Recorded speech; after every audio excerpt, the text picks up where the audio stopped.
Ya, syukur kepada Allah SWT dengan izinnya kita sama-sama dapat hadir pada pagi ini. Juga kami melakukan yang lebih kurang setakat ini ada 200 orang yang sedang mengikuti kita tentang melalui live. Alhamdulillah. Saya terima kasih kepada utamanya kepada Ustaz. Ustaz ni sebenarnya dia hari-hari kalau kita tengok dia ada program di Masjid Negeri cara dan hari-hari yang satunya hari yang dia patutnya cuti ke Ramadan. Hari ini dah patutnya cuti. Tapi bila saya tanya dia pasal boleh tak buat program ni, dia terus setuju. Saya memang terharu dan ucapkan terima kasih. Jazakallah khairan. Sebenarnya Ustaz pun patutnya nak pergi umrah, tapi dengan keadaan yang bergelora di Timur Tengah, nampaknya macam tak jadi lah. So tak apa. Tapi doakan yang terbaik. Kita doakan saudara kita juga di sana, insyaAllah. Lagi terima kasih kepada tuan-tuan dan puan yang hadir pada pagi ini. InsyaAllah program kita akan bermula sekarang hingga 12.30. Tapi kita akan bagi break. Kita akan bagi break supaya kita maklumlah Ramadan dan pagi-pagi ni kan. So insyaAllah kita akan bagi break untuk kita dapat berehat individu insyaAllah.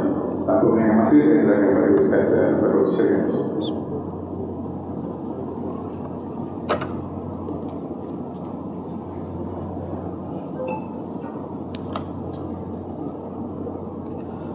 Bismillahirrahmanirrahim. Assalamualaikum warahmatullahi wabarakatuh. Alhamdulillah wassalatu wassalamu ala Rasulillah wa ala alihi wa sahbihi wa man wala. Terima kasih diucapkan pada Tuan Haji Abdul Rahman, kepada tuan-tuan haji, perempuan hajah, datuk-datuk dan datin, tuan-tuan perempuan yang dirahmati Allah sekalian. Bersyukur kita pada Allah Subhanahu Wa Taala pada Ramadan, pada bulan Ramadan ini kita dapat ijlis bina, kita duduk sebentar untuk menyegarkan iman kita. Dan pada bulan Ramadan Nabi Muhammad sallallahu alaihi wasallam tadarus, ya, terus belajar bersama malaikat Jibril untuk menyemak kepada wahyu yang telah turun dan diberitahu pada susunan yang perlu diletakkan di dalam mushaf. Maka akhirnya pada tahun yang ke-23 lengkaplah susunan Al-Quran yang kita dapat ikuti pada kali ini. Dan kita bersyukur pada Allah SWT, tuan-tuan yang dirahmati Allah sekalian, sama ada offline di Surau Al-Ulum Damansara ataupun yang di online yang sekarang sedang mengikuti. Kita doakan Allah bekalkan kita, Allah izinkan bekalkan ilmu hikmah untuk menjadi bekalan kita sepanjang kehidupan ini. Kerana setiap saat kita pada bulan Ramadan, apatah lagi di luar Ramadan nanti, ia adalah bekal. Ia adalah bekal. Dan bercakap tentang bekal, dalam hadis Nabi, kita ini seperti kasafirun abirun, seperti orang yang musafir yang melintas di atas muka bumi ini. Ambil bekal yang patut kerana kita nak bawa bertemu Allah Subhanahu Wa Taala. Dan bekal tersebut memanglah apabila dimaklumkan masuk ke syurga itu dengan rahmat.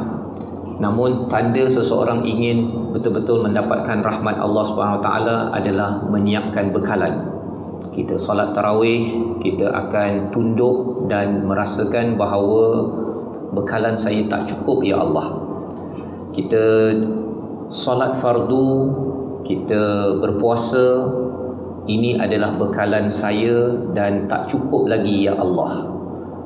Kita duduk pada hari ini insya-Allah 8.30 hingga 12.30 ini, walaupun tuan-tuan mungkin dah selalu membaca surah Al-Mulk, mungkin pernah mendengar tafsiran tadabbur, tetapi dengan minda bahawa inilah harapnya menambah bekal sehingga Allah mengizinkan menerima bekal kita dan tahu bahawa sebenarnya kita benar-benar serius ingin mendapatkan rahmat daripada Allah. Kita mulakan sesi kita dengan doa subhanaka la ilma lana illa ma 'allamtana innaka antal alimul hakim rabbi zidni ilma. Amin ya rabbal alamin. Pada hari ini kita akan bertadabbur, melihat, berinteraksi dengan surah Al-Mulk yang mempunyai 30 ayat, surah yang ke-67, surah Makkiyah.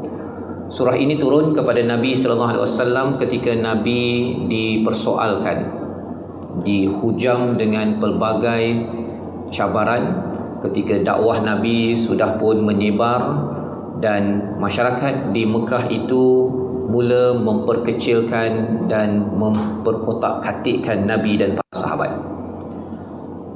Apabila berlaku perkara tersebut, maka turun surah ini sebagai satu backup kepada Nabi sallallahu alaihi wasallam untuk memujuk, menguatkan Nabi apabila mereka menyatakan siapakah yang backup Nabi, yang memperjuangkan Nabi, kerana orang-orang yang mengikut Nabi ini kebanyakannya miskin-miskin, orang-orang yang tidak berkuasa, orang-orang seperti Bilal apabila berada di Mekah itu. Maka turun surah Al-Mulk ini sebagai panduan kepada Nabi Muhammad sallallahu alaihi wasallam, dan dalam keadaan semasa kita mendengar berita, menyaksikan bagaimana Amerika dan Israel menyerang kepada negara Iran, dan ianya berlaku di bulan Ramadan. Kita teringat kepada perang Badar apabila daripada Mekah itu sudah pun menyiapkan persenjataan. Bila mereka lalu di kawasan Badar tersebut, maka umat Islam ingin menghalang daripada mereka terus melakukan kerosakan, maka akhirnya berlakulah perang Badar. Dan berkali-kali kalau di dalam surah Al-Baqarah ataupun dalam surah Al-Hajj, beberapa tempat di dalam Al-Quran, status umat Islam bukanlah suka menyerang dan berperang, ya. Umat Islam statusnya ialah apabila diserang maka dia akan mempertahankan diri, maka dia perlu menyerang. Ya, tidak mungkin umat Islam ini diserang tetapi dia tidak berbuat apa-apa, kecuali pada fasa Makkiyah. Ini fasa Makkiyah, surah Al-Mu'min turun, di mana Allah tidak membenarkan untuk melawan kepada musuh kerana tidak mahu dijadikan sebab bahawa Islam adalah agama peperangan dan agama permusuhan. Jadi Bilal bin Rabah, Khabbab contohnya, Sumayyah yang akhirnya syahid sebagai wanita pertama syahid, itu adalah tanda bahawa perang tidak dibenarkan lagi di fasa Makkiyah 13 tahun, ya, 13 tahun. Nabi hanya dibenarkan berperang apabila sudah tahun yang kedua hijrah. Itu pun kerana sudah berpindah ke Madinah, sudah pun mempunyai institusi negara. Maka bila sudah disusun, dibenarkan berperang apabila ianya diserang pada peristiwa Badar, ya. Dan ini adalah satu perspektif, ya, satu perspektif yang penting disebabkan ketika peristiwa September 11 dulu, ketika saya di luar di US dahulu, FBI dan juga beberapa orang yang bukan Islam bertanya, dia kata umat Islam ni memang suka berperang. Dia kata dalam surah At-Taubah ada perang, dalam surah Al-Anfal, dalam surah Al-Baqarah, dalam surah Al-Hajj, dalam surah Muhammad, sampai penggal kepala dan sebagainya. Mereka membaca tanpa konteks, tanpa memahami, ya, kerana Al-Quran ini turun sekaligus daripada langit atas ke bawah pada malam Al-Qadar, yang kita doakan bila kita menyambut ulang tahunnya pada malam Al-Qadar. Itu adalah penurunan Quran sekaligus daripada atas ke langit bawah. Tetapi daripada langit bawah kepada Nabi sallallahu alaihi wasallam itu adalah dalam masa sekitar 22-23 tahun. Ianya turun mengikut peringkat-peringkat, dan peringkat-peringkat itu bukan random, ia adalah berteraskan kepada tarbiyah daripada Allah Subhanahu Wa Taala. Pada fasa Makkiyah, ketika baru memulakan dakwah, ketika kuasa tidak ada persenjataan, maka pada waktu itu tidak dibenarkan menyerang, walaupun sebenarnya ada orang seperti Abu Bakar, seperti Umar yang sebenarnya boleh saja menyerang kepada sesiapa yang melawan. Tetapi Allah tidak benarkan, maka mereka tidak menyerang dan tidak berperang, ya.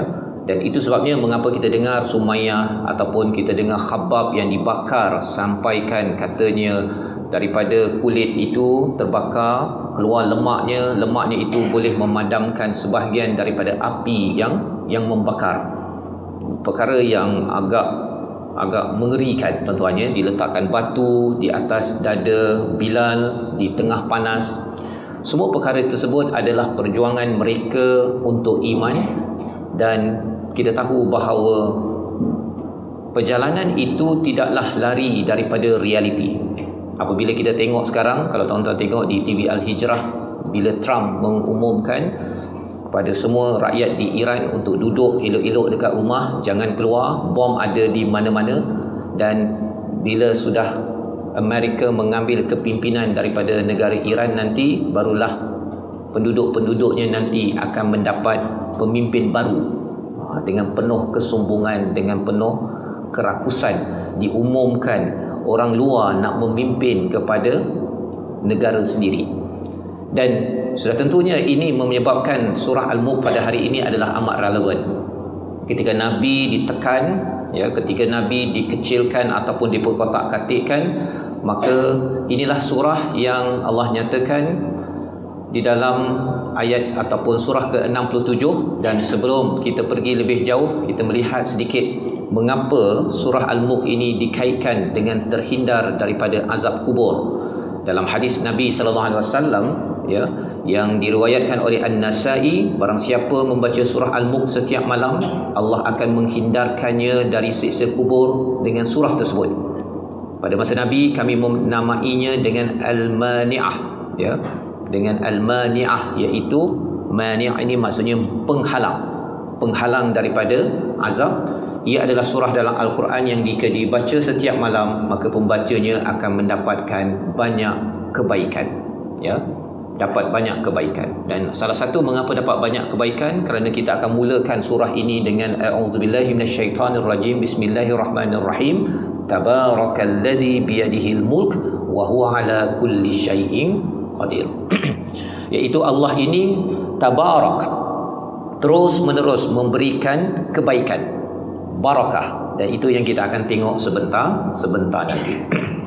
Dan siapakah yang mendapat kelebihan daripada surah Al-Mulk ini, tuan-tuan sekalian? Kalau kita lihat kepada Al-Munawi, seorang ulama, dan Ibn Hajar menyatakan kelebihan ini diperoleh bagi mereka yang membaca secara istiqamah. Kalau boleh pada setiap malam, kalau tidak pun kita cubalah setiap minggu ataupun setiap bulan, tetapi ia dibaca konsisten. Dan kalau ikut kepada Nabi membacanya pada setiap malam, dipasangkan dengan surah As-Sajdah. Tetapi siapa yang dapat kelebihan Al-Mulk ini? Yang menghayati dan beriman dengan kandungannya. Itu yang kita nak buat pada hari ini. Baca, saya yakin tuan-tuan dah selalu baca, tetapi nak menghayati, nak memahami apa yang ada pada ayat pertama, kelima, ke-30, nak hayati.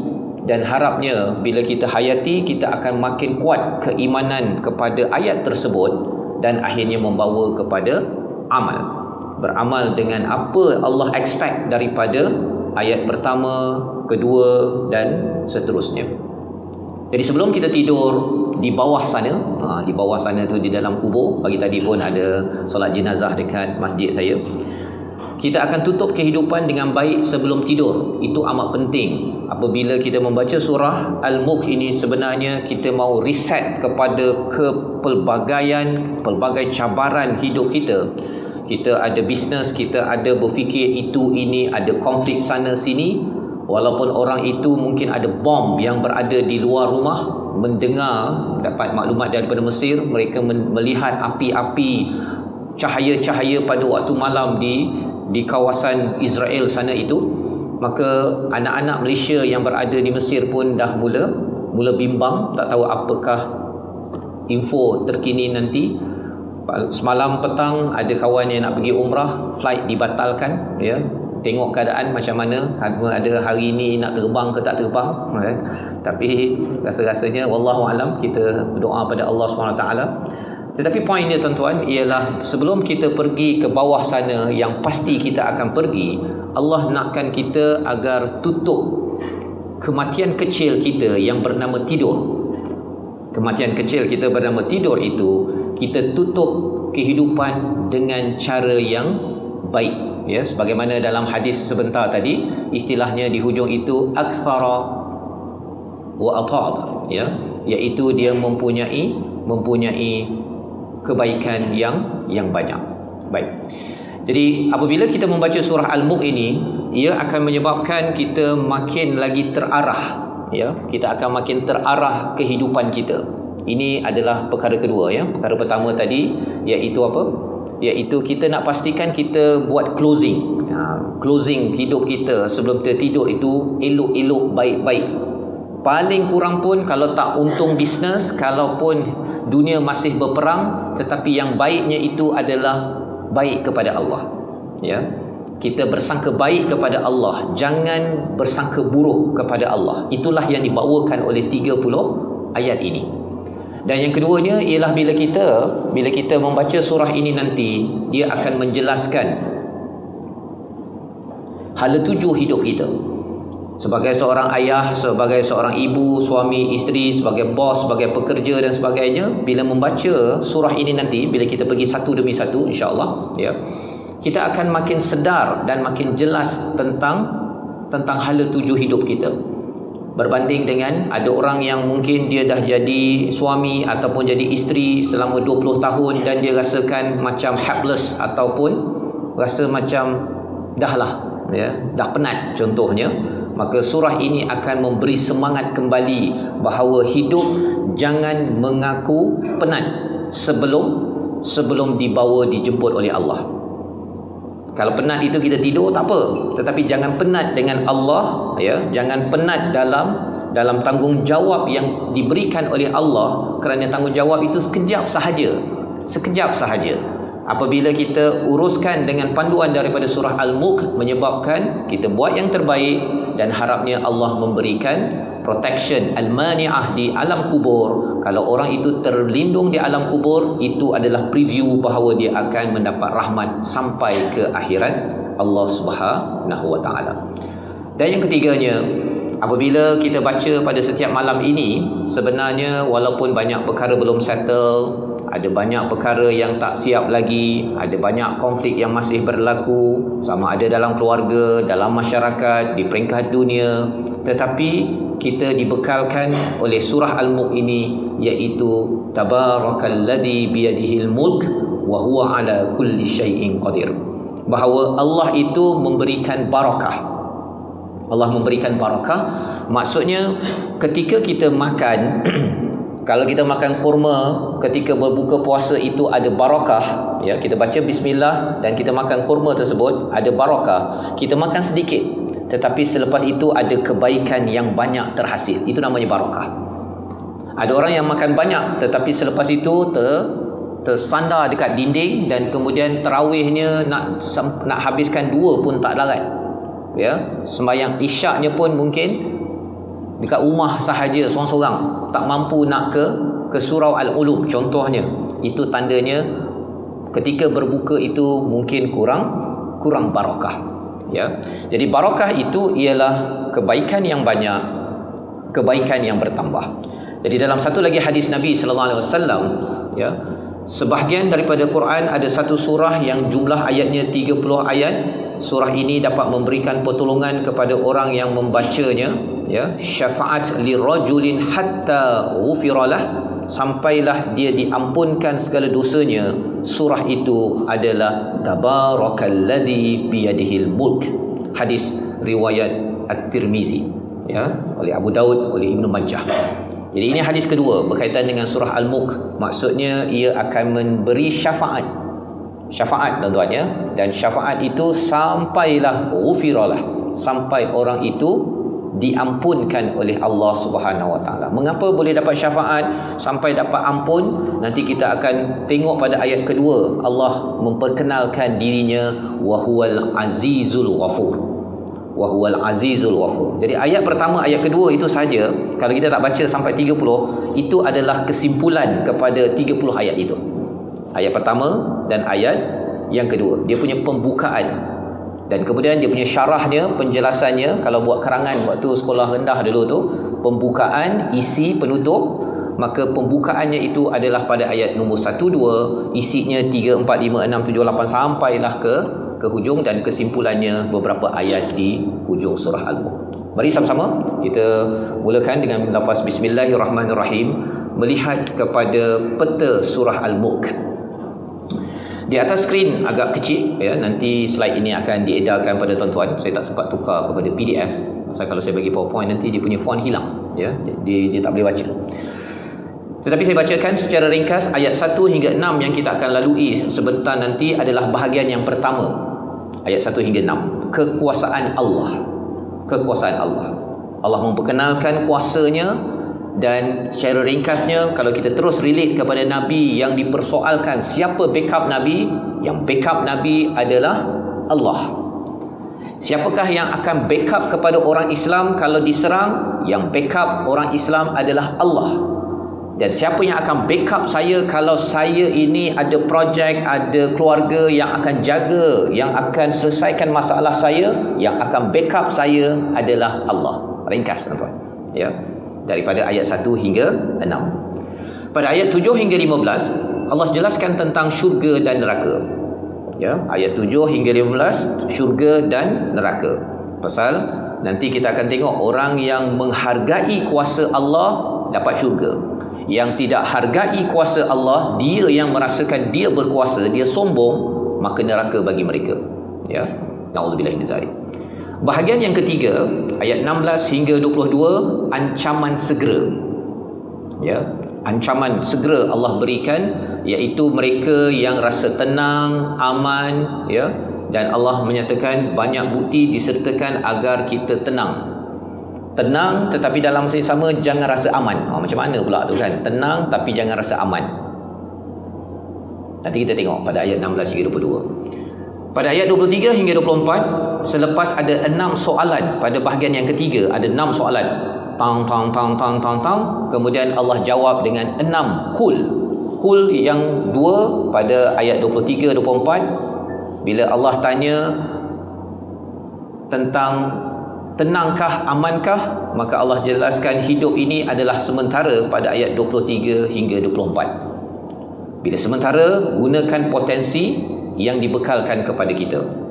2 kul lagi pada ayat 25 hingga 27, 2 kul lagi pada ayat 28 hingga 30 tentang kelemahan manusia, maka hendaklah kita bertawakal. Jadi kul ini maksudnya apa? Allah bagi soalan, Allah bagi jawapan. Allah bagi soalan, Allah bagi jawapan. Allah coach kita, Allah bagi jawapannya.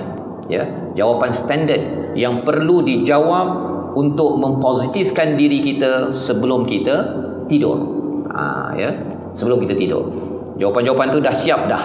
Berbanding dengan kalau business coach dia tanya, yang jawabnya kita. Tapi yang ini Allah yang soal, Allah juga bagi standard jawapan agar jangan kita jawab jauh daripada standard tersebut. Salah satu daripada approach untuk memahami, menghargai lagi surah ini, tadi saya dah kongsikan kekuasaan Allah, syurga neraka, ancaman segera, hidup sementara, bilakah janji tiba, kelemahan manusia. Sebenarnya awal surah Al-Mulk ayat 1 hingga 6 itu dia akan dikaitkan dengan hujungnya tuan-tuan. Bila kekuasaan Allah, Allah hujungkan surah Al-Mulk ini dengan kelemahan manusia. Ya, ini istilahnya ring theory. Ring theory ini hujung surah Al-Mulk dia akan dijelaskan pada hujung surah Al-Mulk. Awal, hujung. Kalau bahagian nombor 2, syurga dan neraka, maka dia bertemu pada, kalau itu segmen nombor 2, dia bertemu pada segmen nombor 5, iaitu bilakah janji tiba. Allah katakan, Allah bagi syurga, bagi neraka. Orang musyrik dia bertanya bila. Kata ada neraka lah, ada azab dia, bila. Tetapi bagi orang yang beriman, kita tahu bahawa Allah sedang menyusun. Bukan sedang menyusun, dah susun dah pun. Dan tunggu sahaja, kita ikut sahaja apa yang Allah gariskan dalam surah ini, maka sampailah ke syurga. Segmen 2 bertemu dengan segmen 5. Dan kemudian 3 bertemu dengan 4. Tuan-tuan tahu kan, ring theory ni dia, kalau kita lukis dia akan di hujung berjumpa hujung, di tengah bertemu tengah, dan paling dekat dia bertemu paling dekat. Jadi ancaman segera yang Allah beritahu bahawa hidup adalah sementara. Hidup tak lama. Jadi bila kita baca surah ini, ia menyebabkan kita ada sense of urgency. Walaupun masalah sebesar alam, tetapi rupanya Allah itu amat berkuasa seluruh cakrawala. Jadi kita pun positif pada Allah. Ya Allah, betul. Walaupun kita rasa bahawa banyak konflik yang berlaku, tetapi bila kita tahu bahawa bilakah akan berakhir? Kita tahu dia akan berakhir bila kita masuk bahagian kedua, tuan-tuan. Masuk apa? Masuk syurga. Ada orang tanya kan, sampai bila saya nak bersabar? Sampai bila saya nak bersabar atas ujian dalam keluarga ke, dalam bisnes ke, dalam masyarakat ke, dalam dunia real? Bukan sekadar perang itu zaman dahulu kala, kita dengar World War II ataupun dengar pada zaman Nabi untuk perjuangan akidah ada perang. Ianya berlaku sekarang, ya. Ianya berlaku sekarang, dan kita tahu bahawa memang betul lah alam ini bukan sekadar alam yang utopian ataupun yang ideal, yang tak macam zaman Nabi, tak zaman World War II itu ayah mak kita, nenek kita. Rupa-rupanya kita pun berada pada junction, pada persimpangan itu, ya, yang kita doakan yang terbaik, dan kita tahu apa sahaja yang Allah tentukan adalah terbaik. Baik, tuan-tuan dan Allah sekalian, kita mulakan dengan sama-sama kita melihat kepada ayat pertama. A'udzubillahi minasyaitonirrajim. Bismillahirrahmanirrahim. Sama-sama. Tabarakalladzi biyadihil mulk wa huwa ala kulli syai'in qadir.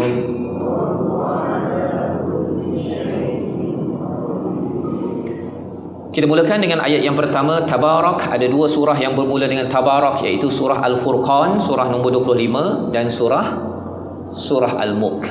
Surah Al-Furqan bila bercakap tentang Tabarak, Allah sentiasa membawakan kebaikan, memberikan barakah, kerana di sana bercakap tentang Al-Furqan, tentang Al-Quran. Di dalam surah Al-Mulk ini, bila Allah cakap Tabarak, Allah bercakap tentang kuasa Allah. Kuasa Allah, ya, iaitu biyadihil mulk wa huwa ala kulli syai'in qadir, dan dialah yang maha berkuasa. Syai' maksudnya benda yang walaupun kecil, ya, setiap sesuatu, atom, pada partikel, pada sel, Allah berkuasa sampai tahap mikro ataupun nano. Itulah tabarakalladzi biyadihil mulk wa huwa ala kulli syai'in qadir. Apakah kaitan surah Al-Furqan dan juga surah Al-Mulk tadi? Apabila kita membaca Al-Quran, makin lagi dapat membaca Al-Quran, kita akan dapat keberkatan, dapat kebaikan, ya. Dan bila kita membaca surah Al-Mulk ini, Allah berkuasa atas tiap-tiap sesuatu, maka keyakinan kita kepada backup daripada Allah pada setiap momen saat kehidupan kita, keluarga dan dunia, sebenarnya adalah di bawah Allah, surah Al-Mulk. Dan siapa yang membaca Al-Quran, makin kuat keakrabannya kepada Tuhan yang maha berkuasa. Jadi Nabi SAW bila ditanyakan siapa yang backup kepada Nabi, Allah. Dan perkataan Allah itu, bagi setengah orang boleh cakap Allah, tetapi Allah pada Nabi, kerana Nabi selalu membaca Al-Quran, sahabat membaca Al-Quran, mendapat barakah daripada Al-Quran itu, maka ianya disampaikan dengan penuh keyakinan. Dan itulah yang penting, kita selalu baca Al-Quran, menambah keyakinan bila dalam hidup ada masalah. Bila kita tahu bahawa, ya Allah, macam dah lama masalah yang melanda dalam hidup keluarga saya, tapi kita tahu bahawa Allah kan ada. Allah kan ada.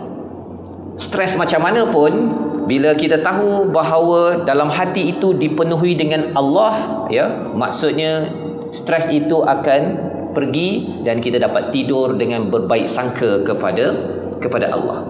Sakit mungkin masih sakit, ya, tetapi sakit itu jangan sampai melahirkan apa? Angkara ataupun amalan-amalan syaitan. Tuan-tuan, ya. Kan ada orang bila sakit hati, dia akan tengking orang. Bila sakit hati, dia marah pada orang. Bila sakit hati, dia dengki kat orang. Kan begitu kan? Tetapi bila kita sakit, bila Allah diisikan, kalau dalam surah Al-Furqan itu diisi dengan Quran, kita dapat mindset yang betul tentang Allah dan kehidupan. Maka sakit itu adalah sifat seorang manusia, tetapi kerana dia dekat dengan Allah, dia tidak akan mampu dikawal oleh apa? Oleh syaitan. Dalam surah Al-Baqarah ayat 186 Allah nyatakan apa? Wa idza sa'alaka ibadi anni fa inni qarib. Apabila hamba-Ku bertanya tentangku, sesungguhnya aku dekat. Maksudnya kita kena selalu tanya dengan Allah, selalu berinteraksi dengan ayat Allah. Allah memang dekat dengan kita. Cuma macam mana nak tahu kita dekat dengan Allah? Kita selalu menyatakan masalah, berdoa, berinteraksi dengan apa-apa sahaja yang berkaitan dengan Allah. Termasuklah Al-Quran. Jadi kesannya bila Allah memang dekat dengan kita, dan kita mendekati Allah, syaitan tak boleh masuk. Bila syaitan tak boleh masuk, maka sakit hati ke, sakit kaki ke, sakit tangan ke, ia tidak menyebabkan kita beramal dengan amalan syaitan, kerana syaitan tak dapat ganggu orang begini.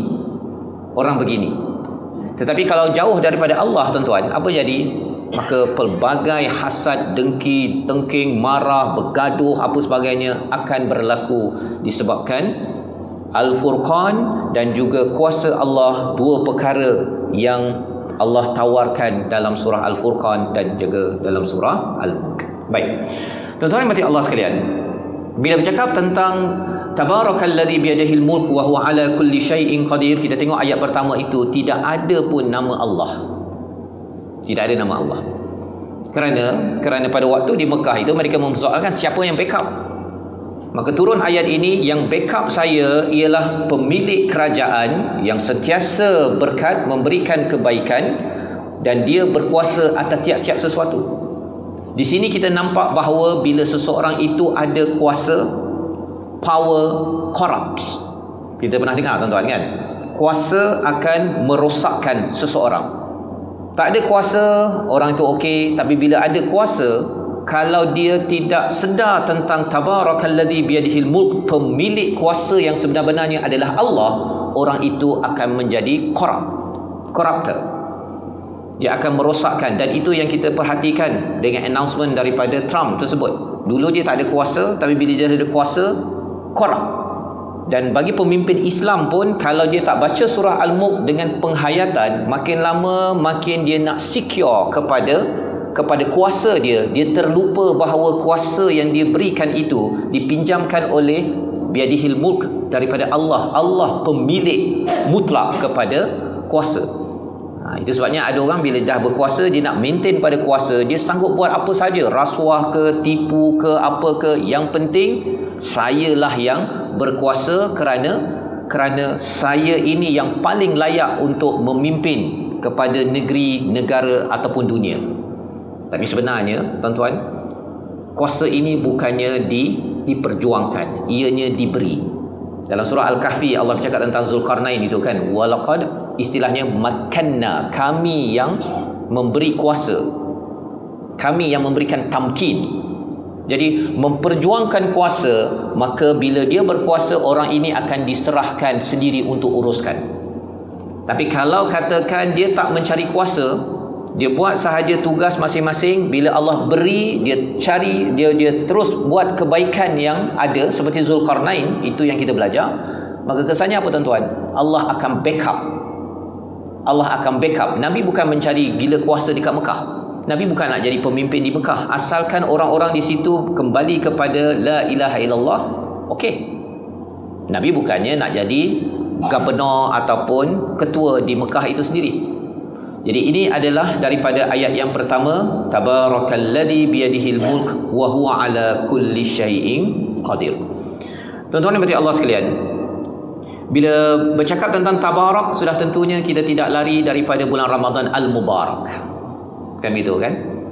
Kalau kita tadabbur sebelum bulan Ramadan, tak adalah perbincangan tentang Mubarak. Tapi kita ini berada pada bulan Mubarak, ya, penuh dengan keberkatan. Mengapa penuh keberkatan? Disebabkan ini bulan diturunkan Al-Quran. Inna anzalnahu fi lailatul qadr, surah Al-Qadar, ya. Dan dalam ayat 185 surah Al-Baqarah, Syahrul Ramadan alladzi unzila fihi al-Quran. Bulan Ramadan, bulan diturunkan Al-Quran. Jadi sebenarnya kalau ada orang yang nak kuasa, ya, kuasa sebenar ialah apabila kita mencari Quran. Kuasa sebenarnya ialah apabila kita mencari Quran. Dan orang yang tidak mencari Quran, jauh daripada kalam daripada Tuhan, maka orang ini sebenarnya kuasa yang lompong, kuasa yang kosong, kerana ia tidak mendapat barakah daripada Quran. Dan bulan Ramadan ini sebenarnya adalah bulan di mana kita perlu mengejar keberkatan daripada pemilik kerajaan yang besar, iaitu daripada Allah Subhanahu wa taala. Jadi apakah pelajaran daripada ayat pertama ini tuan-tuan, untuk ibu ayah, untuk tuan-tuan kita semua? Paling kurang pun kita tahu bahawa Allah yang berkuasa atas tiap-tiap sesuatu. Dan bila Allah berkuasa, Allah tidak sama dengan manusia. Bila berkuasa, makin lama makin korup, ya. Tetapi Allah makin lama makin berkuasa. Sifat Allah apa? Tabarak. Allah ini adalah sentiasa memberikan kebaikan dan keberkatan.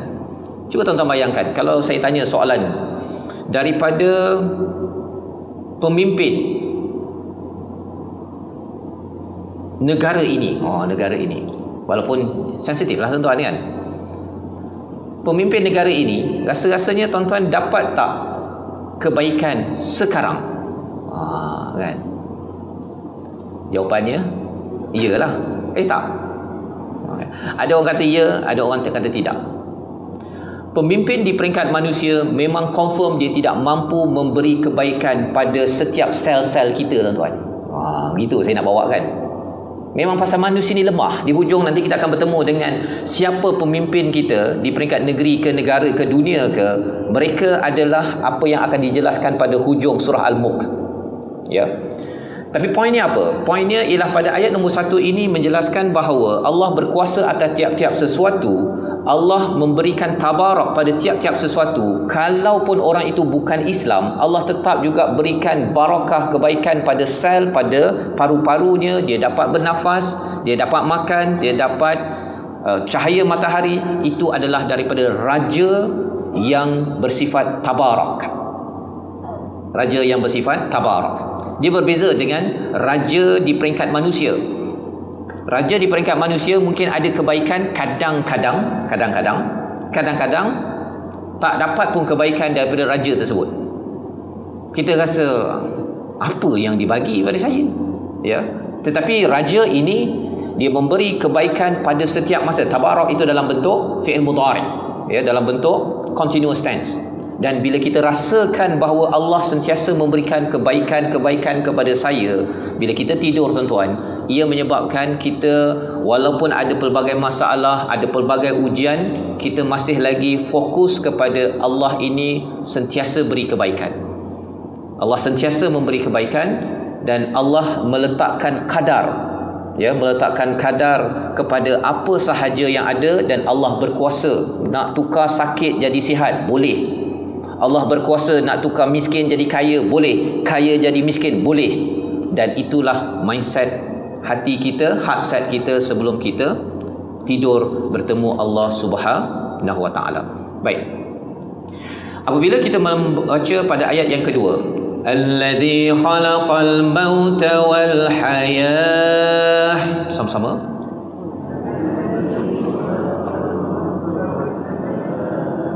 liyabluwakum ayyukum ahsanu amala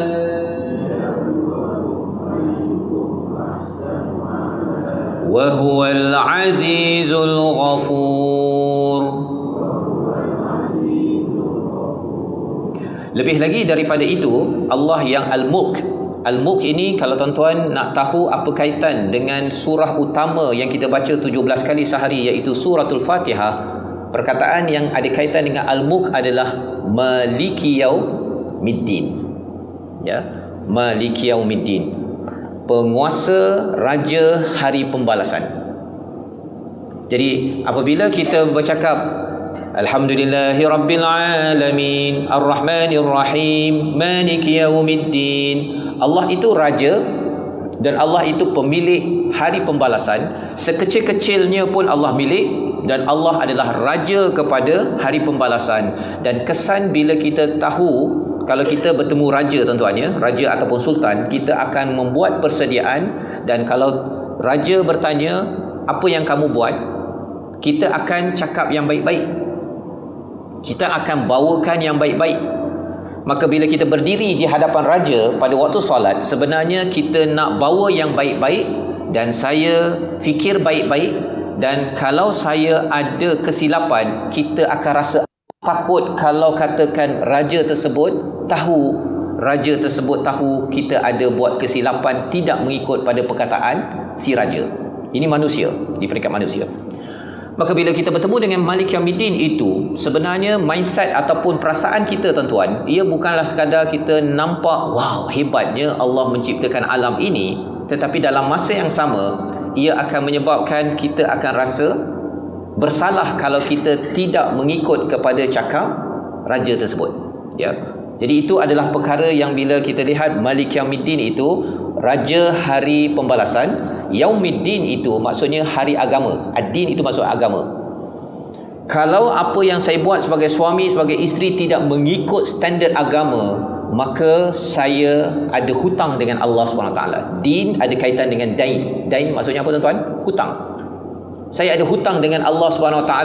Kalau dengan raja, saya ada hutang dengan raja. Kemungkinan raja akan tanya, mengapa kamu buat begini?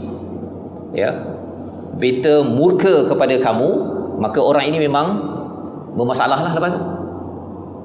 Apabila kita berdiri di depan Malik Yaumiddin, kita sebenarnya amat-amat Ar-Rahman Ar-Rahim, kita rasa penuh harapan rahmat daripada Allah, kita rasa amat positif. Tetapi Malik Yaumiddin kita rasa amat berdebar, kita rasa amat takut. Dan disambung pada ayat nombor 2 ini, alladzi khalaqal mauta wal hayah. Bila orang musyrik ini bertanya, raja kamu ini bila dia hidup, bila dia mati? Maka Nabi menjawab bahawa dia, raja ini, pemilik raja ini, dia tidak mati, ya, dia mencipta kepada kehidupan, dia mencipta institusi mati dan juga kehidupan. Raja ini, kalau biasa orang cakap raja tu raja ke berapa? Raja keempat, raja kelima, Ramses 1, Ramses 2, ya, nama bagi Firaun di Mesir. Oh, dia zaman ini, dia ada kuasa, kuasanya itu terhad. Tetapi di dalam ayat ini Allah menyatakan bukan sekadar kuasanya tidak terhad, bukan saja dia tidak mati, dia menciptakan kematian. Dan apabila dinyatakan dalam bentuk begini tuan-tuan, alladzi khalaqal mauta wal hayah, itu maksudnya raja ini memang berkuasa, ia amat mengejutkan, dia amat mendebarkan. Dan itulah yang menyebabkan bila kita membaca surah Al-Mulk ini tuan-tuan, bila kita menghayatinya, kita tahu bahawa saya ini belum mati lagi. Anytime sahaja saya tidur dan terus mati, ataupun apa yang berlaku, saya tidur, Allah bagi besok saya hidup, tapi mungkin besok saya mati, ataupun tak sempat habis surah Al-Mulk ayat yang ketiga, saya sudah pun dipanggil oleh Allah SWT. Ini penghayatan daripada ayat yang kedua ini, kerana Allah mencipta mati, dan mati itu relevan dengan saya sebenarnya dah tak lama dah. Lebih baiklah saya mengambil pelajaran daripada ayat nombor 2 ini, bahawa adakah dengan kematian yang akan datang pada bila-bila masa, liyabluwakum ayyukum ahsanu amala. Hala 7 kehidupan kita ialah apakah saya akan buat yang terbaik dalam hidup saya. Perkataan liyabluwakum ini maksudnya apa tuan-tuan? Allah jadikan mati dan hidup ini untuk menguji siapa yang lebih baik amalannya. Dengan kita tak tahu mati bila, maka kita akan buat yang terbaik hari ini pada suami ataupun pada isteri kita. Pasal kita tak tahu mati bila, kita akan buat yang terbaik untuk tempat kerja kita. Pasal kita tak tahu mati bila, saya akan bercakap yang terbaik pada hari ini berbanding dengan segala cara saya berinteraksi dengan suami, dengan isteri, dengan anak, dengan sesiapa sahaja. Dan itulah yang menjadikan orang yang banyak mengingati mati ini adalah orang yang bijak. Pasal dia akan buat yang terbaik. Kalau saya ada banyak harta pada hari ini, saya kalaulah dipanggil Allah pada hari ini, harta saya ini akan menyebabkan saya dapat bertemu Allah dengan rahmat, ataupun menjadi liability kepada diri saya. Dia akan tanya begitu sebelum tidur. Paling kurang pun dia dah ada wasiat dah kepada anak dia ke, pada isteri dia ke, pada suami dia ke, tulis wasiat, ya, bahawa kalau saya pergi, harta ini perlu diberikan kepada rumah anak yatim ke, bina masjid ke, wasiat itu wanted, yang balance-nya itu adalah untuk faraid, maka itu adalah tanda orang yang sentiasa sedar mati akan hadir pada bila-bila masa. Kerana ada saja orang yang dia tidur tuan-tuan, lepas tu tak bangun-bangun. Kan ada kan? Itu belum lagi kalau pergi hospital ketika COVID, bila orang kata ditidurkan, orang dah takut dah. Kan? Ditidurkan tu bukan selalu tuan-tuan. Kan? Sekali-sekala saja bila ditidurkan orang dah rasa menakutkan. Sebenarnya kalau malam ini kita ditidurkan Allah, menakutkan ke tidak sebenarnya? Ditidurkan Allah, ditidurkan doktor, takut. Ditidurkan Allah, tak takut. Begitu kan? Jadi ini adalah bagaimana bila Nabi membaca surah Al-Mulk ini ketika nak tidur, kerana mindset tidur pun perlu di-reset. Bahawa sebenarnya tidur, bagi setengah orang tidur, ada orang sambil dengar ceramah tertidur. Kan? Ada orang yang sambil memandu tertidur. Tetapi sebenarnya kalau kita dah memang tidur pada waktu malam, kerana kita dah biasa sangat tidur, bagi setengah orang normal lah tidur, ya. Tapi bila dengar ayah saya ditidurkan, baik kita baca Yasin, kan, mari kita doakan agar dia diselamatkan. Dan sebenarnya Nabi beri bukan baca surah Yasin, bacakan surah Al-Mulk ketika orang itu akan ditidurkan oleh siapa? Oleh Allah SWT. Sementara. Kalau besok bangun, alhamdulillahilladzi ahyana ba'dama amatana. Kan doanya begitu. Segala pujian bagi Allah yang menghidupkan kami selepas kami dimatikan. Sebenarnya malam tadi tuan-tuan, kita bukannya ditidurkan, dimatikan. Lagi tragik perkataannya dalam doa tersebut. Jadi perkataan amatana itu sama dengan perkataan al-maut dalam ayat ini.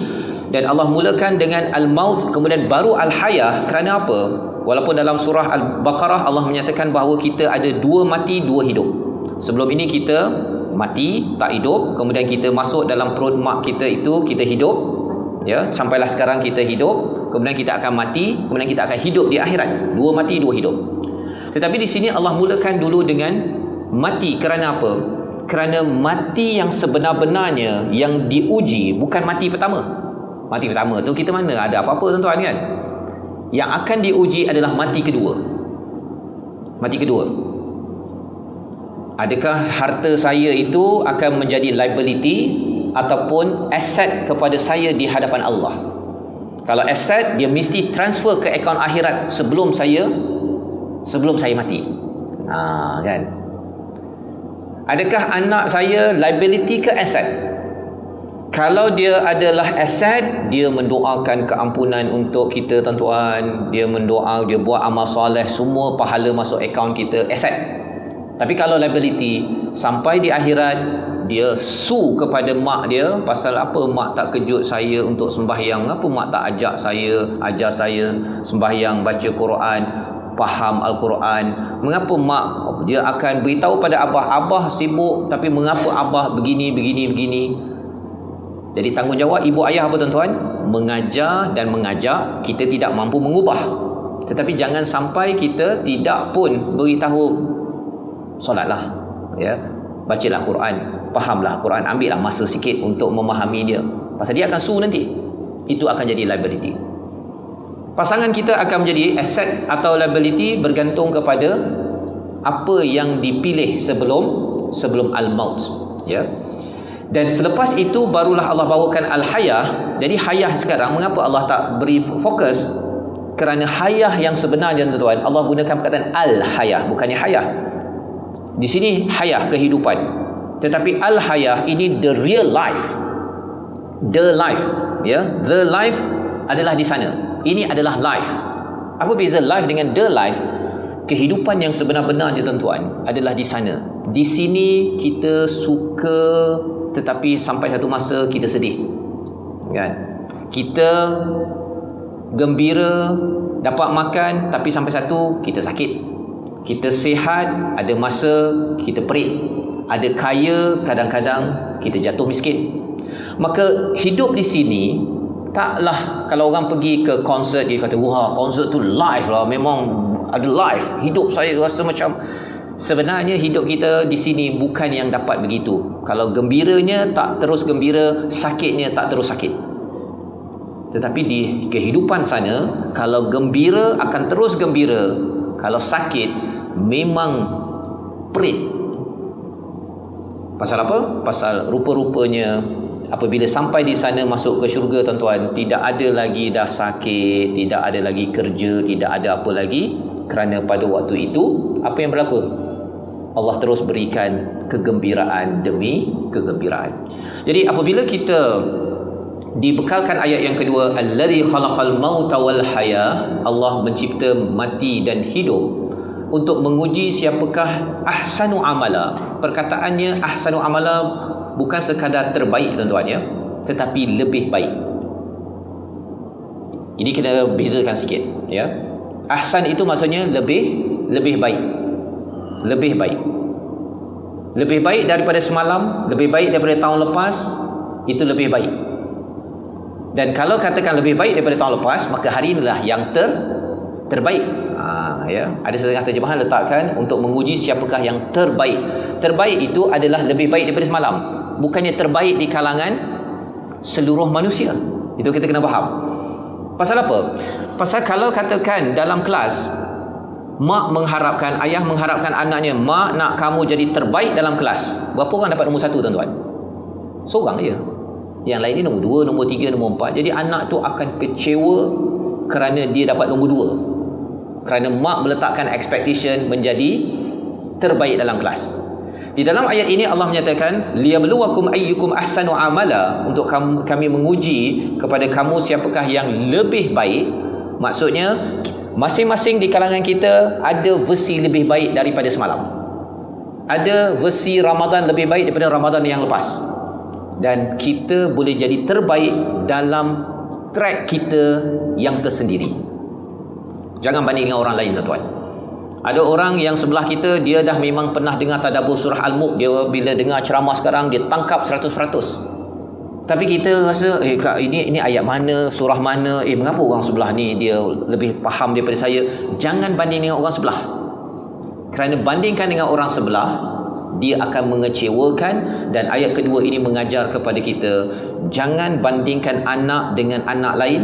Jangan harapkan anak dapat nombor 1 daripada segala di dalam kelas. Ini memang terbaik. Kita iktiraf segala yang lebih baik pada setiap orang anak, kerana masing-masing ada track masing-masing yang disetkan oleh Allah Subhanahu Wa Taala. Ini penting bagi cikgu-cikgu dalam memahami ayat nombor 2 ini. Pasal apa, tuan-tuan? Pasal kalau kita beri, kita memang ada kan, bagi anugerah memang dapat nombor 1, nombor 2, nombor 3. Tapi ada satu track sahaja.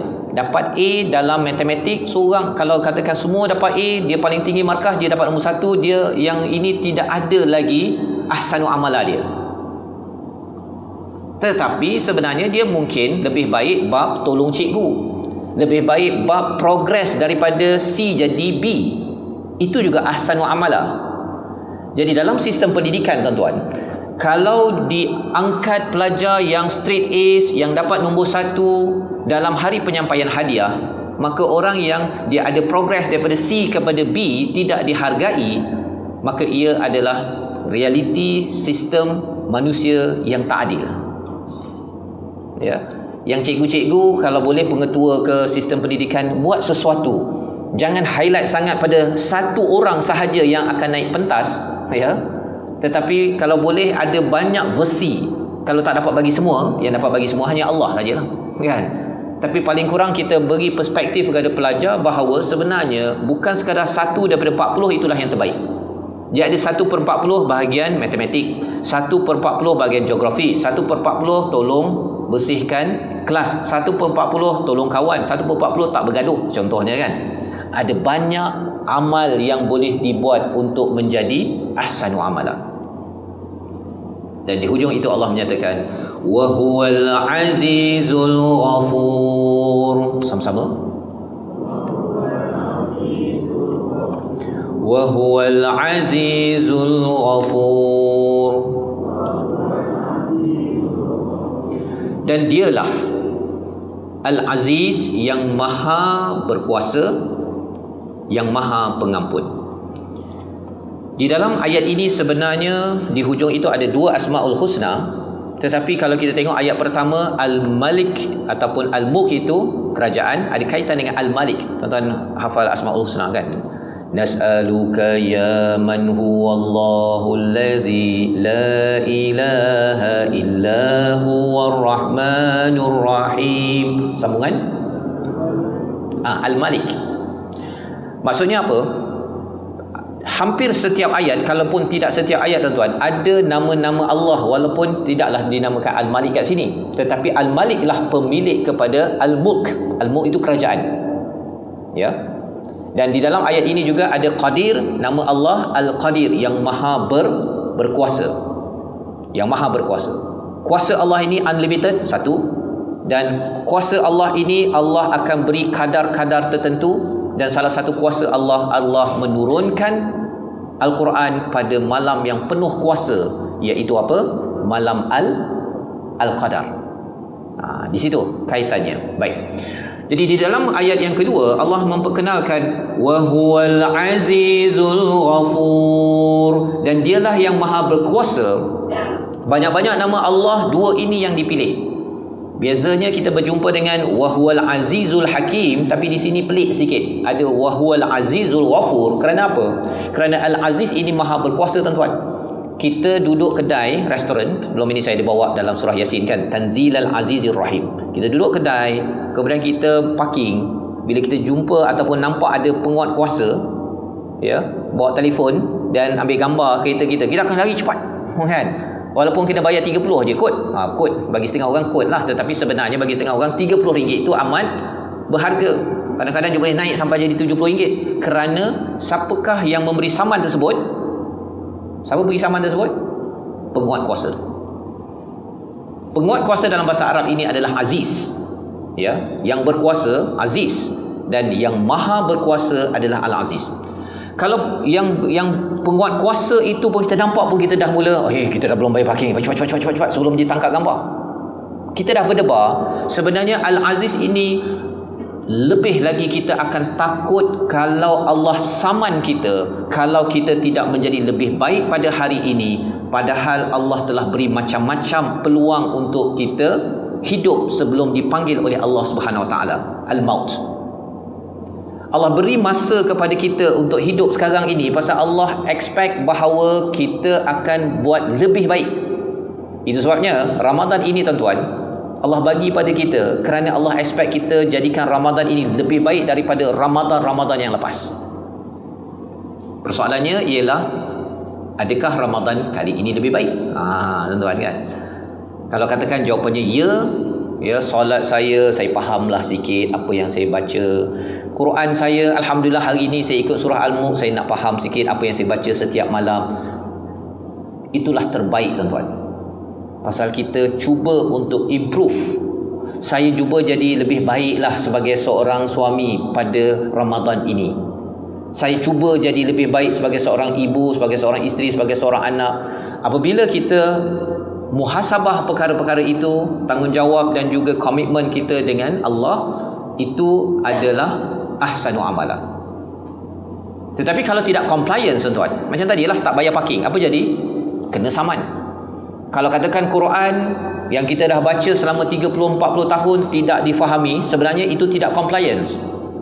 Tidak compliance, tidak mengikut kepada apa yang Allah expect. Allah bagi kitab ini sebagai petunjuk, ya, sebagai panduan hidup bagi seorang ayah ibu. Tapi mengapa jadi ayah tak rujuk pada Al-Quran? Maka kalau Al-Aziz ini, kalau kita ada wa huwal aziz, kalau berhenti sampai situ saja, sebenarnya memang kita ni tuan-tuan, kita hidup kan.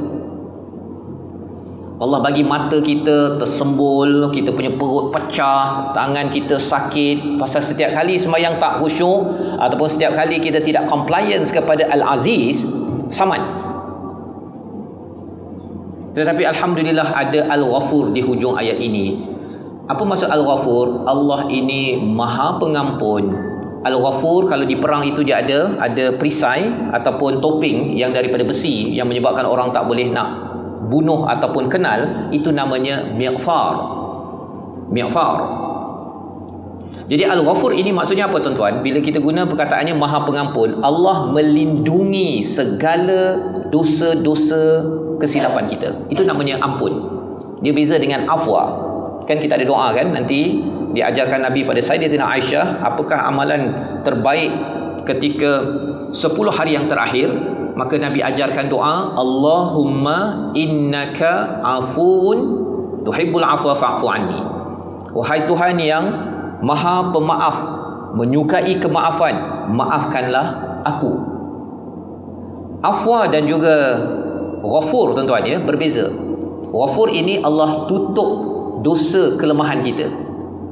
Ya, tapi kelemahan tu masih ada lagi, rekod masih ada. Allah boleh buka balik je. Allah boleh buka balik.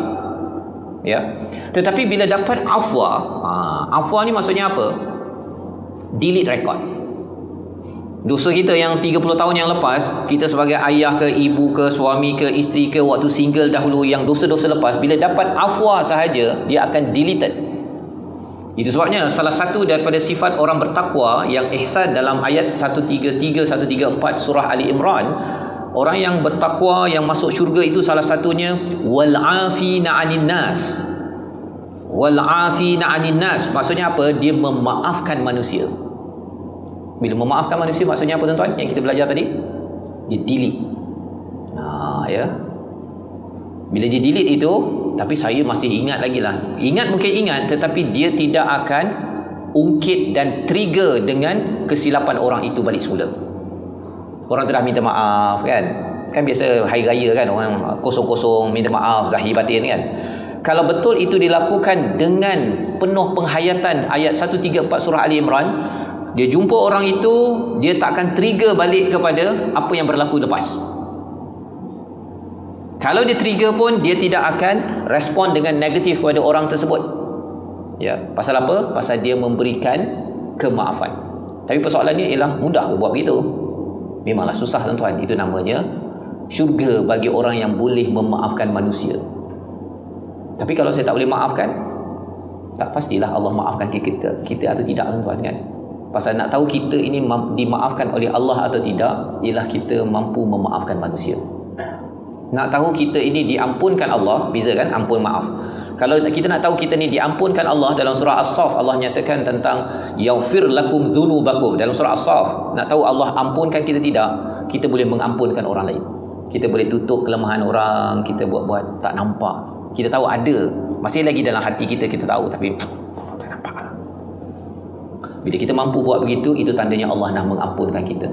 Pasal kita pun minta Allah tutup dosa kita. Lepas tu kita pula tak nak tutup dosa orang lain. Mana mungkin dia ada split brain kan, ada dikotomi ataupun pemisahan. Makin orang itu mahu ditutup dosanya, Al-Ghafur, maka dia perlu untuk belajar untuk mengampunkan, menutup kelemahan orang lain. Jadi dalam ayat ini, wahwal azizul ghafur, package yang amat menarik daripada Allah. Dan itu sebabnya tadi dalam hadis yang kita belajar tadi, iaitu apa? Ditawarkan keampunan. Tuan-tuan masih ingat? Yang ini diampunkan segala dosa-dosanya dalam hadis sebentar tadi. Mengapa diampunkan? Kerana bila sampai pada ayat nombor 2, kita terus saja, ya Allah, ampunkan aku ya Allah. Hari ini aku sebagai mak, sebagai ayah, sebagai suami, sebagai isteri, sebagai pekerja, sebagai bos, saya ada terlepas ya Allah, tertengking pada suami saya, tertengking pada anak saya, tertengking pada staf saya. Sebelum tidur itu kita minta ampun pada Allah. Jangan lambat minta ampun. Allah dah tawarkan keampunan, dia lalu saja ayat nombor 2, masuk ayat 3 terus. Itu tidak menghayati. Mana mungkin kan tuan-tuan kan, kalau kita sakit, sebenarnya ada seorang kata, saya ni doktor. Dia boleh perkenalkan, nama saya adalah Ahmad. Boleh saja. Tapi bila kita kata, saya ni sakit lah, apa sebagainya. Oh, saya memang Dr. Ahmad. Maksudnya apa?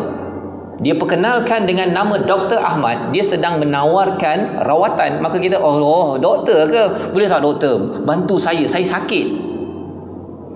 Bila Allah memperkenalkan nama Allah, Asma'ullahul Husna, tuan-tuan ya, yang kita belajar sebentar tadi di hujung ayat yang kedua, iaitu apa? Wa huwal azizul ghafur. Allah Al-Aziz, yang maha berkuasa. Allah tawarkan kuasa Allah nak backup kepada kita untuk bantu kita. Tapi jangan salah ataupun tidak ikut peraturan Al-Aziz, kena saman nanti, kan? Dan bila Allah perkenalkan Al-Ghafur, Allah tawarkan keampunan, maka ketika ayat 2 ini dibaca, tuan-tuan ya, boleh sahaja kita berhenti sekejap ya, kita minta ampun pada Allah, ataupun habis surah Al-Mulk ini kita berhenti, kita minta ampun pada Allah. Ya Allah, aku ni seorang anak, banyak dosa aku selama hidup dengan mak ayah, kita mohon ampun. Aku ada dosa dengan isteri, ada dosa dengan anak, ya Allah ampunkan aku ya Allah. Aku tahu ada silap aku, tapi tak mampu lagi nak berubah. Mengaku saja. Ada silap yang saya sendiri tak perasan, ya Allah, tolong ampunkan. Kerana bila kita mohon ampun, tuan-tuan, Rabbana zalamna anfusana, ya, Nabi Adam berdoa dalam surah Al-A'raf, wahai Tuhan, kami menzalimi diri kami, wa illam taufir lana, jika engkau tidak ampunkan. Sebenarnya bila cakap tentang keampunan, tuan-tuan, ada benda yang kita tahu itu adalah silap, tetapi ampun juga adalah benda yang kita tak perasan silap, tak tahu itu silap. Ada setengah orang dia rasa pasal dulu dia selalu dengan adik-beradik, dia selalu tinggi suara. Bila dia kahwin, dia ingat dia boleh tinggi suara dengan siapa saja, dengan suami, dengan isteri, tinggi suara macam dia cakap dengan adik-beradik dia. Tapi rupanya itu adalah satu kesilapan. Mungkin pasangan dia bila dapat suara tinggi dia pun okeylah. Dia terpaksa menerima, kan? Dia simpan saja dalam hati dia. Jadi yang si isteri ke si suami tak perasan. Maka dengan kita melalui pada ayat nombor 2 ini, Allah menawarkan, kamu perasan ke tak perasan ke, mintalah ampun. Dan itu sebabnya bila orang itu minta ampun, tuan-tuan, siapa yang baca surah Al-Mulk ini diampunkan, bukan kerana dia baca 30 ayat tapi dalam hatinya tak ada pun rasa bersalah, kan? Sekadar 30 ayat, dia dengan suami dia tengking ke tak tengking ke, ataupun dengan anak dia buat apa saja, dah hajar solat ke, Quran ke apa aku kisah, yang penting dah baca surah Al-Mulk nanti selamat. Tak ada je. Pasal kita dah belajar tadi, dia perlu dihayati, dan penghayatan itu dengan kita memahami sedikit, ya. Ilmunya luas, tuan-tuan ya. Pada hari ini kita ambil sedikit. Baik.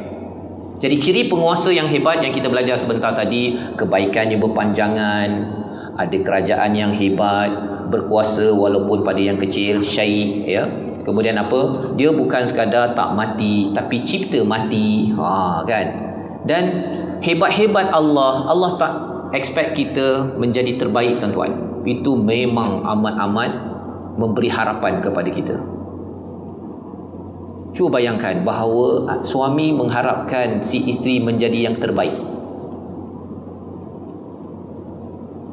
Suami mengharapkan isterinya menjadi yang terbaik.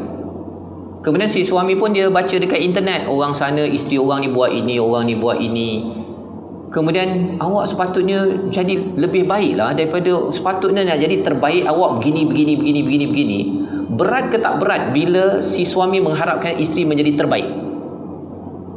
Bila dia banding dengan isteri-isteri satu dunia, berat ke tak berat? Berat. Kalau isteri pula buat pada suami, bang, saya harap abang jadilah suami yang terbaik pada saya. Yelah, memang ada satu je suami, terbaik itu memanglah. Pasal suami orang lain bawa ke London, bawa ke Finland, bawa ke umrah setiap tahun, bang, abang jadilah yang terbaik. Kalau isteri cakap begitu pada suami-suami, apa jadi pada tuan-tuan haji? Berat ke tak berat? Berat. Tetapi cukup dengan apa yang diajarkan oleh Allah. Itu sebabnya kalau manusia ini ikut neraca nafsu dia, dia memang akan kecewa kalau suaminya tak jadi terbaik. Versi terbaik. Pasal terbaik pun dia ada definition. Macam tadilah, mak mengharapkan kamu mesti jadi terbaik dalam kelas kamu. 40 orang je pun. Nak dapat nombor 1 seorang je. Seorang saja, 39 akan kecewa. Ya. Dan bila Allah nyatakan, Allah tak harapkan kita jadi terbaik, hanya jadi versi lebih baik saja. It's okay. Maka seorang suami yang membaca surah Al-Mulk, dia harapkan isterinya just jadi lebih baik daripada semalam. Okey. Walaupun tak jadi yang terbaik, maksudnya Qurannya satu juzuk, tadaburnya setengah juzuk, yang solat tahajudnya, tapi hari ini lebih baik pasal hari ini lebih faham sikit surah Al-Mulk. Okey. Pasal saya beramal, beriman dengan ayat nombor 2, saya tak akan letak expectation yang melampau kepada awak, ya, ataupun pada anak. Pasal apa? Pasal sebenarnya saya pun tak mampu jadi terbaik. Saya hanya mampu jadi lebih baik versi saya. Ya, versi saya. Dan Allah tak expect kita jadi versi terbaik. Kalau tidak, tuan-tuan, kalau kita nak jadi terbaik banding dengan orang lain, macam mana nak jadi terbaik berbanding dengan Nabi Muhammad sallallahu alaihi wasallam? Allah, Nabi tu jauh sangat tu. Terbaik zaman ini, tuan-tuan, ada banyak lagi orang yang lebih baik. Kan begitu kan? Macam mana saya nak dengan orang sebelah? Tak payah satu dunia lah. Dekat Damansara ni rasanya ramai tak lagi orang baik? Ramai kan? Kalau kita nak jadi lebih baik daripada orang Damansara, kalau terbaik, maksudnya seorang je lah dekat Damansara ni terbaik. Saya emphasize tentang perkara ini kerana cabaran di peringkat masyarakat, di peringkat keluarga, orang mengharapkan menjadi terbaik. Dan dia amat menekan, dan itu bukan konsep Al-Quran. Bukan konsep Al-Quran. Ya. Tetapi itulah yang berlaku. Anak yang sampai nak terjun jambatan pasal mak mengharapkan dapat 5A, tak dapat 5A, pasal tak jadi terbaik. Mak tak dapat idea daripada surah Al-Mulk ayat yang kedua. Dia guna pendapat dia je, dia tidak mengguna standard daripada Allah Subhanahu Wa Taala. Dan yang keenam, ia berkuasa namun pengampun. Ini menarik, tuan-tuan, ya. Amat powerful Allah ini. Allah boleh buat apa saja pada kita kalau kita degil, tapi subhanallah, Allah tawarkan kita keampunan. Ini raja yang perlu kita dekati, yang amat-amat kita bertuah kalau dapat dekati raja ini. Kalau silap, dia ampunkan, dia boleh ampunkan. Tetapi dia ada kerajaan, dia boleh bagi macam-macam dekat kita. Kan best. Tapi kalau dia kaya, kita buat silap sekali saja, dah kau halau, pergi jauh, tak payah lagi ikut pada kerajaan. Nak dapat kaya, nak dapat bantuan, tak, jauh. Kita akan takut pada raja begini. Jadi tuan-tuan dan Allah sekalian, inilah dua ayat pertama daripada surah Al-Mulk. Baik, kita ingin teruskan. Boleh kita teruskan? Kita ada 28 ayat lagi. Okay. Dua ayat ni yang panjang, yang lain tu pendek-pendek je, ya. Pasal ini adalah sinopsis kepada surah Al-Mulk, tuan-tuan. Ya. Sebab saya nak tanya, Ya. Ustaz terangkan tadi. Ya. Sebab saya berfikir sekarang, maka kita boleh relate kan, bila manusia ni tidak sempurna, Ya. dan kita pun tidak boleh menjadi manusia yang terbaik. Ya. Jadi kita go back to macam Ustaz tadi ada highlight sikit pasal pemimpin, ya, ketua kerajaan semua. Jadi kita jangan terlalu ekstrim mengharapkan yang terbaik. Oh, ya. Kita menghina, betul tak Ustaz? Jadi kita redha dan kita harus berdoa moga Allah membantu kita untuk pilih lagi pemimpin yang terbaik. Sebab kita tidak akan Terbaik ke lebih baik? Terbaik ke lebih baik? Lebih baik. Lebih baik, ya. Jaga-jaga perkataan terbaik tu lepas baca surah Al-Mulk ayat kedua ni, ya. Pasal bila kita cakap terbaik saja, kita nak pemimpin terbaik, takkan dapat. Pasal pemimpin terbaik itu pada zaman Nabi dah pun lahir, dan selepas itu dia cuba nak jadi lebih baik, ya. Dan Allah expect pada Nabi pun lebih baik, bukannya Nabi expected untuk jadi terbaik, ya. Jadi di situ sebenarnya perspektif bagaimana kita melihat dunia, melihat anak kita, dan kita akan menjadi orang yang lebih pengampun sebenarnya. Kita boleh memaafkan orang lain, dan orang lain pun boleh memaafkan kita dengan mindset lebih baik, ya. Superb sebenarnya surah Al-Mulk ini. Pasal apa? Ia datang daripada pemilik kerajaan yang besar pun tak mengharapkan kita buat yang terbaik. Allah boleh bagi kita macam-macam, kan, untuk jadi terbaik. Tapi Allah harapkan kita hanya jadi versi lebih baik. Hanya jadi lebih baik. Dan kita ada peace of mind. Setiap hari kita akan cari jalan untuk jadi lebih baik, tetapi kita tak tertekan dengan orang kanan kiri yang dah baik, ya, buat itu buat ini, dan kita tidak akan membanding-bandingkan. Itu penting tuan-tuan, ya. Bila the point membandingkan saja, mulalah kita ambil teknologi syaitan ataupun iblis.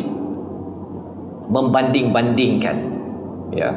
Membanding-bandingkan itu bila saya lebih baik, kan, awak tu daripada tanah, saya daripada api. Ketika penciptaan Nabi Adam,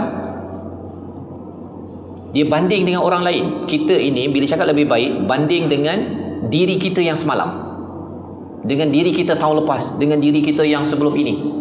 Itu yang kita akhirnya menjadi lebih baik dan terus jadi lebih baik. Bila Allah bagi lagi kita belum meninggal, belum mati, jadi lagi lebih baik. Ya Allah, hari ni apa dah lebih baik yang aku nak buat. Ya Allah, aku mampu satu je, duduk je dalam ceramah ni, tapi tak mampu nak dengar. Ya Allah, nak tidur je, tak apa, kan? Dah usaha dah, itulah lebih baiknya daripada duduk kat rumah, kan. Kat sini kalau tertidur, kemudian terdengar, oh okey. Tapi tuan-tuan tak tidur, tak apa, kan. Ini saya bawa contoh ini tuan-tuan, kerana apa? Kerana kadang-kadang bila kita jadi cikgu, jadi mak, ayah, kita tekan betul-betul, akhirnya kita akan memberi pula, kan. Bukan senang tuan-tuan nak duduk kat sini sampai 12.30 tuan-tuan kena ingat, ya. Saya tak mampu buat macam tuan-tuan. Saya duduk selesa kat sini, ya. Jadi saya minta maaf, ya. Saya selesa, jadi kalau kita kena berhenti, kita boleh berhenti, ya. Berhentilah sekejap, kan, 5 minit, lepas tu kita sambung balik semula. Ke kita boleh teruskan? Yang sana terus, sini every 10, kita bagi 10 minit, ya. Okey, jadi kita berehat sebentar dan kita akan sambung selepas ini pada jam 10.05 untuk ayat yang ketiga. Selepas ini akan lebih laju tuan-tuan, ya. 2 ini saja ayat yang panjang. Saya nak maklumkan pada tuan-tuan.